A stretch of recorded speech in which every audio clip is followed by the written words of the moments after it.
Good morning, good afternoon, or perhaps good night. I hope you all have your drinks ready because it's time. So here we go. 3, 2, 1.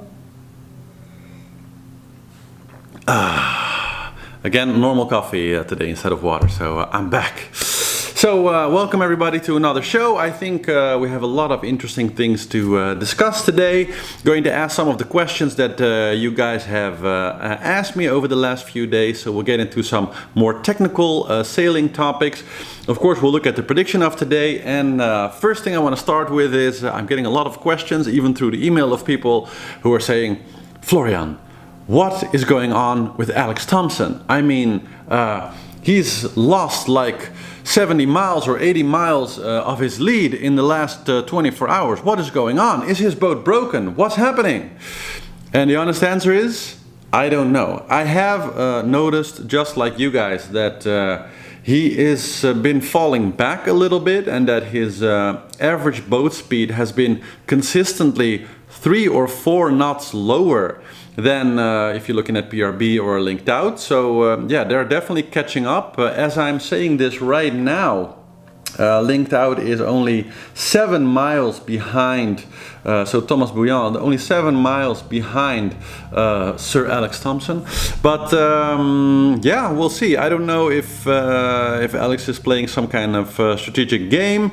It seems to me that he has gone a little bit more west than strictly necessary, but who knows? Can also be that he is, you know, sparing the boat in some way. Like I mentioned before, I feel that Alex is really, you know, doing his own race, and he's looking at finishing the boat at his own optimal pace. And so far, he's never really bothered to kind of go for that first position. So early in the race, it was clear that he wasn't trying to really fight Jemery for the first position. He was just doing his own thing and eventually ended up in first place.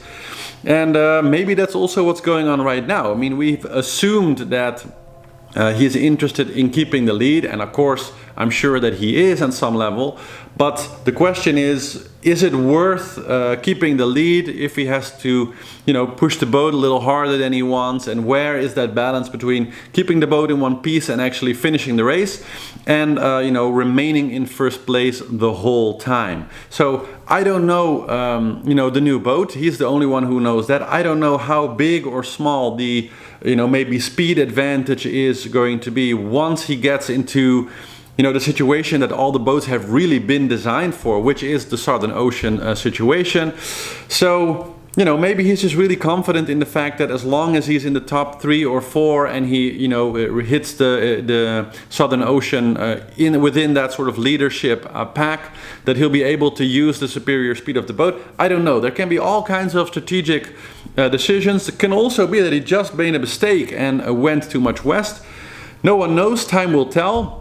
But that's kind of what I can say about it. But somebody said, why haven't you even mentioned this? So I haven't mentioned it, I've seen it, and I don't know, time will tell what will happen. But it looks to me just as odd, let's say, as it looks to you. Then I wanted to share some nice images with you from the restart of Bijou that came out today. Looks very nice, calm start. Of course, he's almost at Cape Finisterre now, so making good speed and doing well. And yeah, is he going to be able to catch up? Probably not, but we never know what will happen. We never know, you know, who else will break down or experience problems. Actually, the boat that Jean Le Cam is in started, I think, 10 days after the start in the last edition, and ended up winning the race, passed everybody. So it certainly isn't impossible, but once again, we'll have to see what happens. Then a short update on Kojiro, the Japanese contestant. I'm not going to say his full name because I'm just going to murder it. And yeah, he is still working on his mainsail. Some videos came out, and apparently he's been keeping himself kind of in the doldrums, working on the well, in the wind quiet zone, let's say, that he's in right now, not the actual doldrums, trying to fix the problem, and so far has made good progress. He's seemingly fixed the mainsail, but still working on drying things, and reorganizing, but he's confident that once everything is fixed, that he'll be able to continue to race, and his goal right now is to finish in the end, and I guess that will be a great achievement if he actually pulls it off. So looks to be sailing quietly now on one head sail basically, until everything is, I guess, dried out enough, strong enough to raise the main again and start to develop some speed. And so also on his situation, we'll have to wait and see what happens. But very good to see that he managed to repair everything and is now back on his way. And that leads me into one of the first questions that you guys have asked me a lot, which is, what is the level of communication between the teams and the racers? Now, that's actually a cool topic to get into. And so more or less the rule is no contact. So the sailors are really solo sailing and they have to do everything themselves. That means routing, that means all the decisions that they're taking as far as where they're going to go. All of that stuff they are doing themselves, or at least that's the idea. So can't guarantee that they're all actually doing that, but of course the race leadership is very hard looking at that, making sure that they don't cross that boundary. This is their race, they have to do it themselves. It's a solo race, and within the sailing community there is a very high level of trust. You're doing this ultimately for yourself, so the only one you're really hurting if you would cheat on rules like this ultimately is yourself. Then you're going to have to live with the fact that you're cheated. So on to the next part of that is that in case of emergencies, so if they wreck something like what happened to Kojiro here, then the teams are allowed to help and figure out what they can do to fix the situation. And so that's also what's happening right now. Kojiro himself compared it to the situation of I think it was the Apollo 13, but correct me if I got the number wrong there, where I guess most of you have seen the movie where the launch went wrong, or something went wrong right after the launch, and instead of going to the moon they had to kind of jerry-rig something in order to save their lives, with the whole team at NASA working together, figuring out everything that they had on board and figuring out some way to keep their oxygen supply intact. Wake up anybody you need, get them in here. Let's work the problem, people. Well, something similar is happening with Kojiro, so he's had a lot of advice from his team, but in the end they have to do it. So it's one man's action, and the team is just there in case they need kind of intellectual output for fixing something on board. That's fine. But when it comes to actual racing, so decisions for the course, decisions for sail setup and all this type of stuff, they have the telemetry. The team is of course a little bit involved in the sensors and getting the data to the boat and all this type of stuff, but the sailors really have to make their own choices. They're really hopefully sailing the race completely on their own. Then there's another really cool and interesting topic, which is a bit of a controversial thing with many sailors. There are also a lot of more cruiser-oriented sailing channels on YouTube where this discussion comes up from time to time, and that is the question of safety lines. So many of you remarked that in some of the videos that I've shown of the people doing the race, that very often you see them on the front deck of the boats, and very often they're not wearing any safety lines. They're not jacked in. Now, the reason for that is that, to be quite frank, I also very rarely use safety lines when I'm sailing, whether it's on my own boat or somebody else's boat. Most of the sailors that I know rarely use them. And I think that's actually good. I think that's actually sensible. There's a amazing French guy. His first name I don't know by head right now, but his sailing channel is The Sailing Frenchman, and he recently also put a kind of a talk about this as he's racing minis right now. And he made a good point, I think, and I feel the same way, and that is that there are many things in this world that can give you a false sense of security. And the security line on a boat is, in many ways, in my mind, a false sense of security. And I'll talk a little bit about why. So, like, I sail with my family, right, with my wife, and so it's very important to keep your loved ones safe, right? So nobody is taking safety on board lightly and saying, oh, we'll see what happens, whatever. That's not the thing. But the thing is that there's quite a few YouTubers and people who have kind of tested what actually happens when you go overboard and you're jacked in. And one of the things that they found, for example, is that if your boat is going any faster than 1.5 knots, which is basically always, then the situation you get into when you fall overboard and you have the average length of a standard safety line jacked in, then you'll be hanging on your boat kind of right in the water or right above it. And if your boat is tilting, either way, leaning over, you're going to be experiencing a lot of white water, which if you have a life raft on is actually can partly actually push you under more if you have a life raft on, and can slam you in the boat if you're going quite fast. So that's not really a great situation to be in. Now, is it better? Is it preferable to falling off your boat? Maybe yes. But having seen some of the analysis on that, personally, there are other ways I think that are better. And so my strategy for safety on board is to focus on staying on board and just not going overboard. There are a few situations where I will put on a safety line if I think the water is really wild, if I also need something to really brace myself and hold on to. They can be very nice. But the main point that I really feel around this, and I think a lot of the racers in the Vendee will, agree if you ask them, is that when you don't have a line, when you're not jacked in, you're far more conscious of your exposure.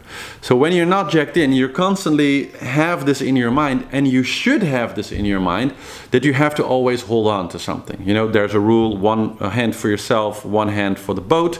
This is something that most sailors adhere to, and is very, very true. But it's the general awareness of I'm loose, I need to have strong footing, I have to brace myself at all times and be careful. That in the end is much better than having a safety line and kind of letting go of that. And so the experience of many sailors who have worn safety lines for a while is that after a while you kind of get complacent. You lose that feeling of I'm doing something dangerous. I have my line. And it gets to that point of what does it matter, right? And I think personally that it's more important to just keep your awareness and be responsible and constantly gauge the risk of what you're doing and keep your mind active on that front, that ultimately that results in more safety than just jacking in and thinking that the problem is solved. And I'm not going to have a whole discussion on boat safety in general here. I think it would be very interesting to do a longer video just on this entire topic, but just for you guys to kind of make the argument. I see the argument for always jacking in, for always having your line there. That's definitely an argument, and there are pros and cons to that. I also really see the argument of, wearing it in those situations where you think, right now the situation has got to a point where I think I should wear a safety line. And in all other situations, just be aware, be careful. And I think that when you're doing that responsibly, that to me feels better. But, to each his own, I say, in that sense. And that's also what I think is what most of the people in the Vendee Globe are believing, is that of course it helps, but for the most part, it's about your own sense of safety and your own sense of responsibility. Now, one more thing before we get to the weather and analysis of the race currently, because there is another race coming up. And actually yesterday marked 1 month until that race is coming up. Some of you were already asking me, Florian, are you going to talk about the American Cup also?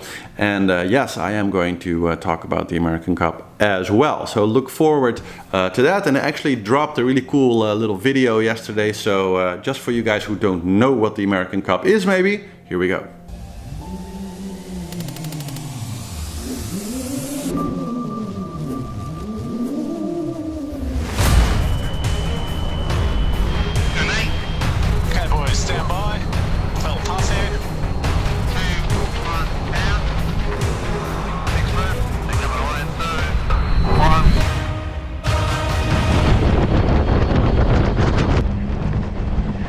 Hope you'll all join me in looking forward to that also. We'll do some more pre-videos and I'll talk a little bit more about what the American Cup is, etc. There's a great movie that you need to watch. It's called Wind. I think you can find it online, so look for that. It's just called Wind.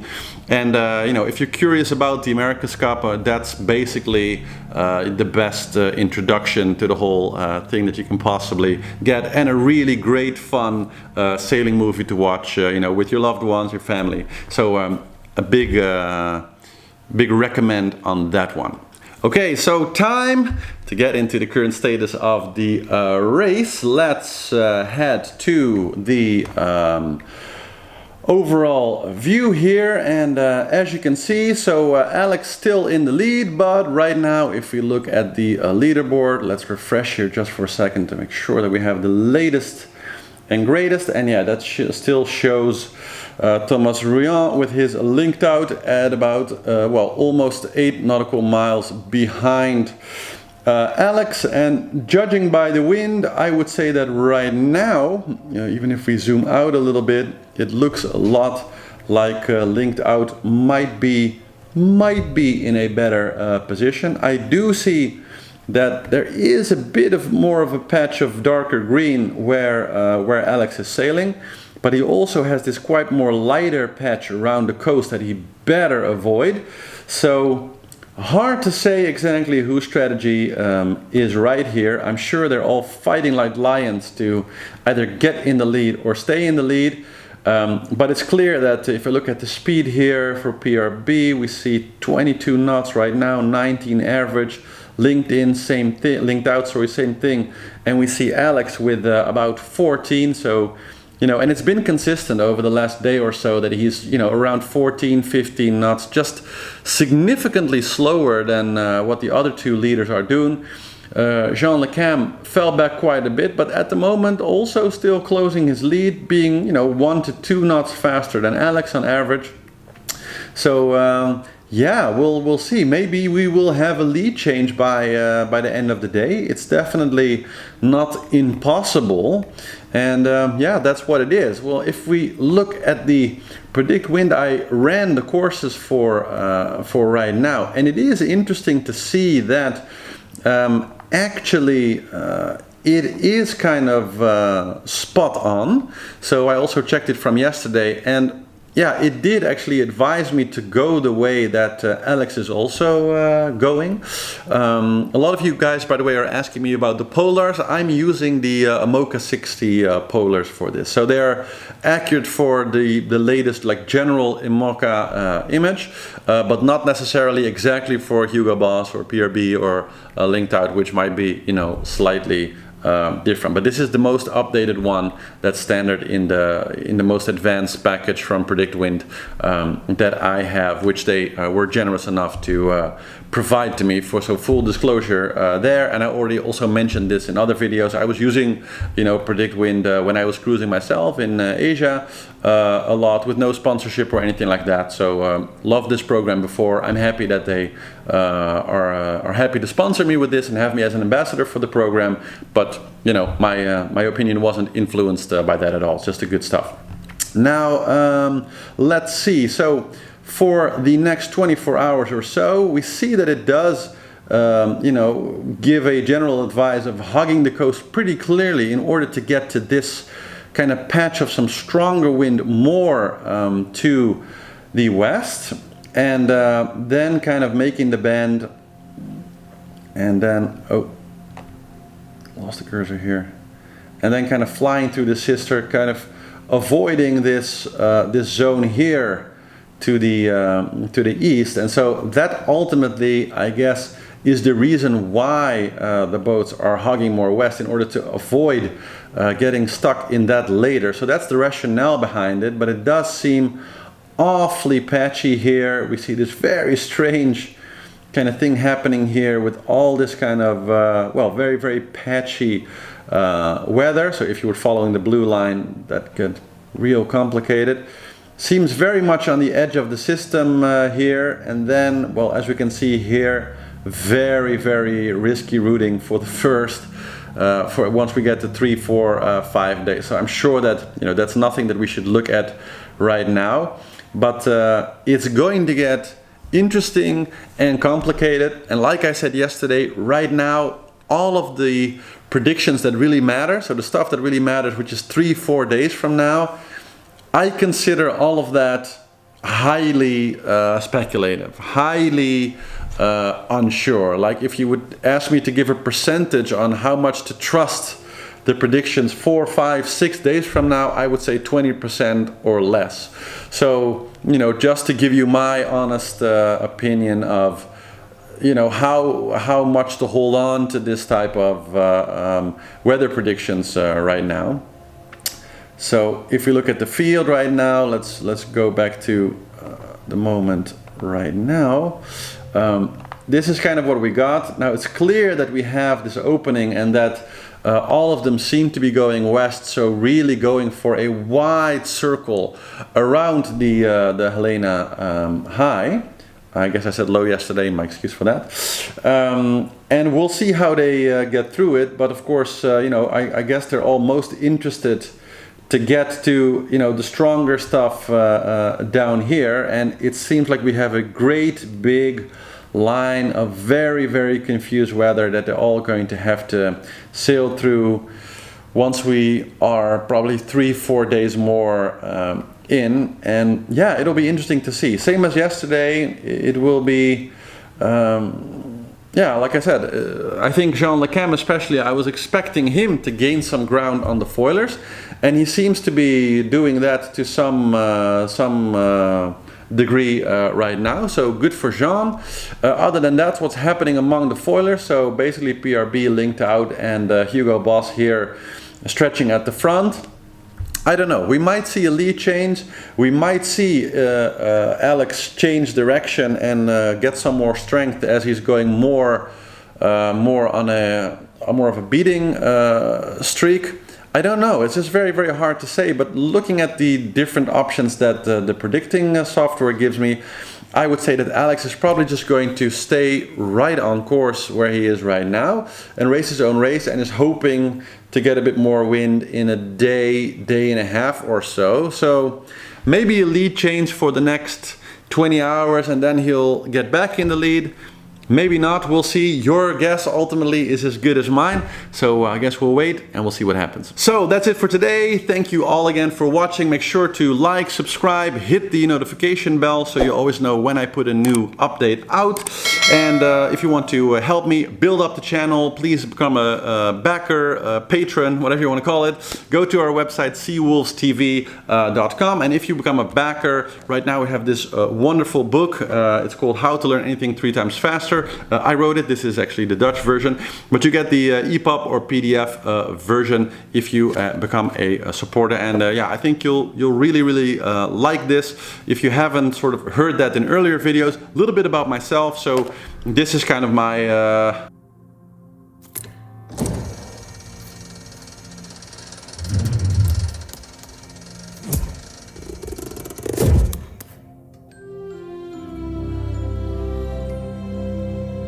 where I teach people how to learn basically any skill faster, and that's also something that I do professionally. So I work as a consultant a lot, or at least I did before the Corona time, and basically helping some of the leading tech companies in the world to innovate and learn quicker and have their teams develop new skills quicker. So if you're interested in that, definitely check that out, and it also comes with every supporter, backer, patron package on the website. So thank you all again very much, and see you tomorrow. Ciao.